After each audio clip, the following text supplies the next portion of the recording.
મહારાજ અહીંયા સતીએ પોતાનો દેહ યજ્ઞકુંડમાં, હવે પિતાનું આનાથી વધારે કમનસીબ પિતા કોણ હોય કે તેની દીકરી તેની નજર સામે એના ઘરે જ શુભ મંગલ ધાર્મિક કાર્યમાં પોતાનો દેહ છોડી રહી છે.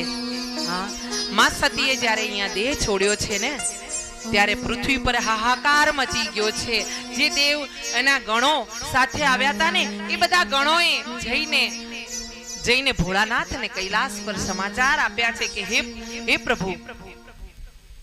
માં સતીએ દેહ છોડ્યો છે, યજ્ઞકુંડમાં પોતે પોતાના દેહની આહુતિ દઈ દીધી છે. ને આ સાંભળીને ભોળાનાથને અતિ ક્રોધિત થઈને ભોળાનાથે વિચાર કર્યો છે કે હવે મારે શું કરવું જોઈએ. ને એમણે પોતાની જટાને ખોલી છે અને આ ત્રણેય ભુવનને જે આધાર છે એવી જટાઓ વાદળ સરીખી ઘેરાઈ છે અને એ જટાને ગોળ ગોળ ઘુમાવીને ભગવાને એક શિલા પર ધમ દઈને પછાડી છે અને એ